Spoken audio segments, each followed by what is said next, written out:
नमस्कार, आप देख रहे हैं पंजाब केसरी टीवी में। हूँ आपके साथ विकास महल और इस समय मौजूद हैं करनाल के जिला सचिवालय के बाहर, जहां पर किसानों का आज धरने का तीसरा दिन और काफ़ी संख्या में जो यहां पर किसान लगातार पहुंच रहे हैं। हमने रास्ते में भी देखा किस तरह से बसें भर भर कर किसान यहां पर लगातार पहुंचते हुए नजर आ रहे हैं। वहीं दूसरी तरफ मैं दिखाना चाहूँगा कि जो पक्के मोर्चे यहाँ पर जो तैयार कर दिए गए, जो पक्के घर यहाँ पर 15 बाई 20 के जो कमरे हैं वो यहाँ पर तैयार करने शुरू कर दिए। और ये आप लाइव तस्वीरों में भी देख सकते हैं कि किस तरह से जो इनको तैयार किया जा रहा है, क्योंकि जिस तरह से जो पहले फ्रेम बनाया गया और उसको फ्रेम बनाने के बाद जो यहाँ पर तिरपाल उन पर लगाई जा रही है, यहाँ पर जो लोग उनसे भी हम जानने का प्रयास करते हैं, एक बार पूछने का जानने का प्रयास करेंगे कि किस तरह से इनको तैयार किया जा रहा है। जो पक्के मोर्चे यहाँ पर लगाए जा रहे हैं उनसे भी जानने का प्रयास करेंगे।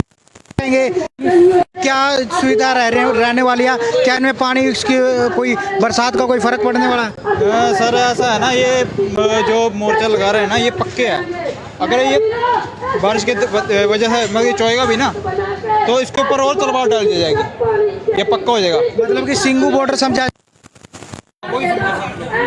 अगर मांग नहीं पूरी तो सिंगू मोटर सब जैसा ही प्रोग्राम। बारिश तूफान से कोई फर्क नहीं पड़ने वाला इसमें। किसान अपने घर को बचाने के लिए क्या नहीं करता जी, सब कुछ करता नहीं। अपनी जीरी अपना खेत को बचाने के लिए क्या क्या करता है। देखो, अगर अपने घर को बचाने के लिए कुछ ना कुछ तो अपनी अभी इस तरह के कितने तैयार किए जाएंगे अभी? ये देखो अभी ऐसा एक ये तैयार हुआ है, एक तो आप देख सकते हैं कि किसानों की तरफ से जो यहाँ पर पक्के इरादे से पक्के मोर्चे यहाँ पर बनाने शुरू कर दिए। कुछ किसान नेता भी हमारे साथ मौजूद हैं, उनसे भी जानने का प्रयास करेंगे। जो इंद्रजीत सिंह गुराया जी हमारे साथ हैं। सर, क्या कहेंगे, पक्के मोर्चों की तैयारी है, सिंगू बॉर्डर कहा जाए तो कोई दोहराई नहीं है, क्योंकि यहाँ के हालात से ऐसे लगने लगा कि अब सिंगू बॉर्डर पर ही खड़े हैं। पक्के मोर्चे और कच्चे मोर्चे वाली कोई बात नहीं है। हमारा जो किसानों का टारगेट वो यही है कि तीनों काले कानून रद्द हों। उस दौरान जैसा कि हमारे नेताओं ने, संयुक्त मोर्चा ने बीजेपी के नेताओं का बहिष्कार किया हुआ है, और 28 तारीख को यहाँ पर जो मुख्यमंत्री ने करनाल में आना था, और करनाल से 15 किलोमीटर दूर एक IAS अफसर के कहने के ऊपर पुलिस ने जो बर्बरता की, एक किसान की मौत हो गई, 40-50 किसान घायल हुए, एक की आँख चली गई। उसके विरोध में आज हम यहाँ पर सारे के सारे 3 दिन हुए धरना दे रहे हैं। उसका कारण ये है कि उसका मुख्य दोषी आयुष सिन्हा जो IAS अफसर है, और सरकार बहाने बना रही है कि हम एक IAS अफसर को इस प्रकार से बिना इंक्वायरी के सस्पेंड नहीं कर सकते, जबकि हमारे पास कई अनेकों प्रूफ ऐसे हैं जो सरकार ने बिना इंक्वायरी के 1 मिनट में बड़े बड़े अफसर जो हैं उन्होंने सस्पेंड कर दिया। अभी 4-5 महीने पहले की बात है, हमारे इलाके के DIG हैं अशोक चौहान जी, अमीन से हैं और अम्बाड़ा में थे। वो एक रात कहीं अनिल विज जी भाई के साथ कोई थोड़ा बहुत उनका कहा सुनी हुई, तो रातों रात उनको IPS अफसर को सस्पेंड कर दिया था। उसके बाद जब दबाव पड़ा तो उन्होंने बिना उसके इंक्वायरी के दोबारा फिर बहाल किया। तो ये जो जहाँ आयुष सिन्हा वाला है, ये सरकार ने जानबूझकर किसानों से टकराव लेने के लिए एक मुद्दा बनाया हुआ है, जबकि वीडियो फुटेज में सीधा साफ आ रहा है कि उसका कसूर है, वो गैर कानूनी तौर पर गलत आदेश दे रहा है, तो उसके खिलाफ कार्रवाई होनी चाहिए। इसी की मांग को लेकर हम यहाँ एकत्रित हैं। गुराया जी, फर्स्ट इन्वेस्टिगेशन रिपोर्ट यानी कि FIR का मतलब ये होता है कि पहले भी कहा गया कि अगर कोई थाने में भी जाता है, कहीं पर शिकायत देता है, किसी के बारे में भी, अधिकारी हो कोई भी हो, कि उसमें आपको पहले पर्चा दर्ज कीजिए और जाँच शुरू कीजिए। यहाँ पर कहीं ना कहीं उल्टा दिख रहा है कि उपायुक्त की तरफ से कहा जा रहा है कि पहले जांच की जाएगी, अगर दोषी होगा तो पर्चा दर्ज किया जाएगा। ये सरकार के, मैं वही कह रहा हूँ, सरकार अपनी सुविधा के मुताबिक चलती है। वैसे तो सरकार कहती है आप ऑनलाइन FIR कर दो, कोई ऐसी हिंसा होती है, कभी कोई कहीं पर कोई ट्वीट चलता है, किसी के खिलाफ चलता है, कोई बात होती है तो कहीं यूपी में 20-20 पर्चे दर्ज हो जाते हैं किसी के खिलाफ, आम आदमी के खिलाफ, किसी का बंगलौर में हो जाता है। तो अब तो यहाँ तो आंखों के सामने सारा काम हुआ है, ऑन रिकॉर्ड हुआ है, वीडियो में सारी फुटेज है, किस प्रकार से उन्होंने आदेश दिए, किस प्रकार से पुलिस ने लाठियाँ मार मार कर लोगों के सिर फोड़े। तो उसके बावजूद भी अगर पर्चा दर्ज नहीं हो जाता तो ये सरकार गूंगी बैठी सरकार है।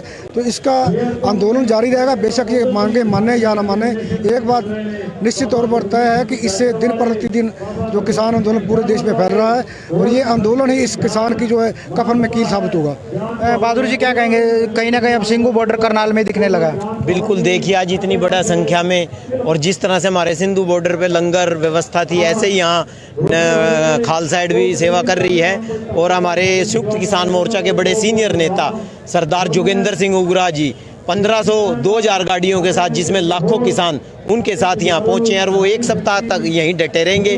और पूरी व्यवस्थाएं जब सभी सामाजिक संस्थाओं ने लंगर, पानी, चाय की व्यवस्था, खाने की व्यवस्था, गद्दे, पंखे, सारी व्यवस्थाएं यहाँ कर दी हैं और सिंधु बॉर्डर की तरह ये मोर्चा बन गया है। और जब तक सरकार उस अधिकारी को जो खट्टर के कहने पे गलत बयान देके जिसने हमारे निर्दोष बुजुर्ग किसानों पर बर्बरता की है, जब तक वो सस्पेंड उसको नहीं कर देती, उसके खिलाफ पर्चा दर्ज नहीं कर देती, और जो 3-4 संदिग्ध पुलिस कर्मचारी हैं जिन्होंने खेतों में जा करके हमारे बुजुर्ग किसानों के सिर पाड़े हैं, उनमें CIA 3 के SHO हरजिंदर सिंह और 2-4 और भी हैं वहाँ जो जानबूझ के किसानों से, बुजुर्ग किसानों को टारगेट करके उन्होंने लठ मारे हैं। उनको जब तक उनके खिलाफ कार्रवाई नहीं हो जाती और ये SDM सस्पेंड नहीं हो जाता, तब तक हम निरंतर इसी तरह से हमारा विरोध प्रदर्शन यहाँ जारी रहेगा। और हमारे 11 तारीख की हमने दोबारा से संयुक्त किसान मोर्चा की मीटिंग फिर बुलाई गई है। आज हमारी संयुक्त किसान मोर्चा की मीटिंग लखनऊ में चली हुई है। वहाँ टिकैत साहब और हमारे सीनियर आगू बलबीर सिंह राजेवाल जी वो गए हुए हैं, जोगिंदर सिंह गुरा, गुरनाम सिंह चौडुन्नी और सिरसा जी और हमारे दादूवाल जी, काफ़ी नेता यहाँ मौजूद हैं। और ये धरना पूरा का पूरा सिंधु बॉर्डर और टीकरी बॉर्डर की तरह तब्दील हो गया है। हजारों लाखों की संख्या में यहाँ किसान आ रहे हैं। कल भी हिसार से और जींद से काफ़ी बड़े जत्थे यहाँ आएंगे। क्या कुछ कहना चाहेंगे? मैं एक मानवता के नाते एक बात कहना चाहूँगा कि हमारे यहाँ लंगर व्यवस्था करनाल में बहुत बढ़िया है।